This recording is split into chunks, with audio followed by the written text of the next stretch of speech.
જય શ્રી કૃષ્ણ દોસ્તો. જીવનમાં ઘણીવાર આપણે થાકી જઈએ છીએ, બહારથી નહીં પણ અંદરથી. ક્યારેક મન એટલું ભારે થઈ જાય છે કે કંઈ સમજાતું નથી. શું સાચું છે, શું ખોટું છે, કઈ દિશામાં જવું. એ સમયે માણસને પૈસા નહીં, શક્તિ નહીં, પણ શાંતિ જોઈએ છે.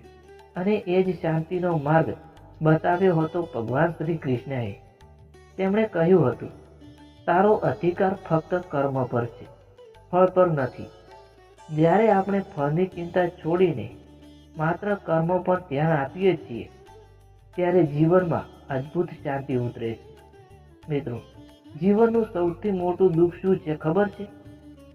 જ્યારે આપણે દુનિયાની અપેક્ષાઓમાં ખોવાઈ જઈએ છીએ અને પોતાને ભૂલી જઈએ છીએ. પણ શ્રી કૃષ્ણ કહે છે, પોતાને ઓળખ, તું શરીર નથી, તું આત્મા છે. જ્યારે માણસ આ એક સત્ય સમજી જાય છે, ત્યારે તેના બધા ડર, બધું દુઃખ ધીમે ધીમે ખતમ થવા લાગે છે. કારણ કે આત્મા ક્યારેય મરે નહીં, તે ક્યારેય દુઃખી પણ નથી થતી. જીવનમાં જે કંઈ પણ થઈ રહ્યું છે તે વ્યર્થ નથી. દરેક ઘટના, દરેક દુઃખ તને કંઈક શીખવવા માટે આવ્યું છે. દુઃખ તને તોડવા માટે નથી આવતું, તે તને મજબૂત બનાવવા માટે આવે છે. શ્રી કૃષ્ણ કહે છે, જે થયું તે સારું થયું, જે થઈ રહ્યું છે તે સારું થઈ રહ્યું છે, અને જે થશે તે પણ સારું જ થશે. જ્યારે માણસ આ વાતને હૃદયથી સ્વીકારી લે છે, ત્યારે જીવનમાં ફરિયાદો ખતમ થઈ જાય છે. અને જ્યાં ફરિયાદો નથી, ત્યાં શાંતિ પોતે આવી જાય છે.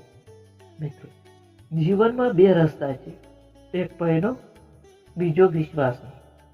ભય તને હંમેશા પાછળ ખેંચે છે અને વિશ્વાસ તને આગળ લઈ જશે. શ્રી કૃષ્ણ કહે છે, મારા પર વિશ્વાસ રાખ, હું તને ક્યારેય એકલો નથી છોડતો. અને ખરેખર જ્યારે માણસ ભગવાન પર વિશ્વાસ રાખે છે, ત્યારે તેની અંદર એક અજાણી શક્તિ ઉત્પન્ન થાય છે. એને લાગે છે કે હું એકલો નથી. મિત્રો, જીવનમાં સૌથી મોટી ભૂલ શું છે ખબર છે? જ્યારે આપણે બધું પોતાના કાબૂમાં રાખવાનો પ્રયત્ન કરીએ છીએ. પણ સાચી શાંતિ ક્યારે મળે? જ્યારે આપણે બધું ભગવાનને સોંપી દઈએ છીએ. શ્રી કૃષ્ણ કહે છે, મને સમર્પણ કરી દે, બધી ચિંતા છોડ. જ્યારે માણસ સમર્પણ શીખી જાય છે, ત્યારે તેનો ભાર હળવો થઈ જાય છે અને મન શાંત થઈ જાય છે. જીવનમાં ક્યારેય પણ હાર માનશો નહીં, કારણ કે હાર એ અંત નથી, પણ નવી શરૂઆત છે. દુઃખ આવે તો સમજજો, ભગવાન તમને બધું મજબૂત બનાવી રહ્યા છે.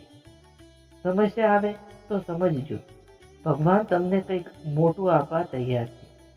અને જ્યારે જીવનમાં કંઈ સમજાતું ન હોય, ત્યારે બસ એક કામ કરજો, આંખો બંધ કરજો અને ભગવાનને યાદ કરજો. તમે જોશો કે તમારું મન ધીમે ધીમે શાંત થવા લાગે છે અને અંદરથી એક અવાજ આવશે, હું છું, ડરશો નહીં.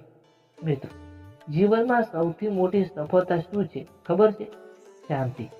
કારણ કે જે માણસ પાસે શાંતિ છે, તે જ સાચા અર્થમાં ધનવાન છે. પૈસા, નામ, પ્રતિષ્ઠા બધું મળી શકે છે, પણ શાંતિ ફક્ત અંદરથી જ મળે છે. અને આ શાંતિનો માર્ગ સાચું જ્ઞાન, સાચો વિચાર અને ભગવાન પર અડગ વિશ્વાસ છે. આજથી એક નિર્ણય લો કે તમે ફળની ચિંતા નહીં કરો, ફક્ત કર્મો પર ધ્યાન આપશો. તમે ડરશો નહીં, પણ વિશ્વાસ રાખશો. તમે ફરિયાદ નહીં કરો, પણ સ્વીકાર શીખશો. અને સૌથી મહત્વપૂર્ણ વાત, તમે ભગવાનને ક્યારેય નહીં ભૂલો.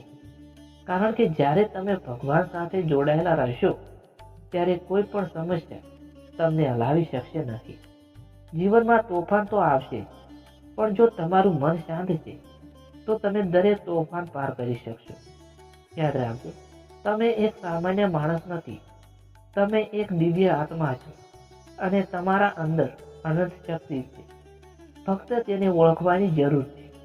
અંતમાં શ્રી કૃષ્ણનો એક સંદેશ હંમેશા યાદ રાખજો, હંમેશા ખુશ રહો, હંમેશા સત્યના માર્ગ પર ચાલો અને હંમેશા મને યાદ રાખો, કારણ કે જ્યાં ભગવાન છે ત્યાં ડર નથી, ત્યાં દુઃખ નથી, ત્યાં ફક્ત શાંતિ છે.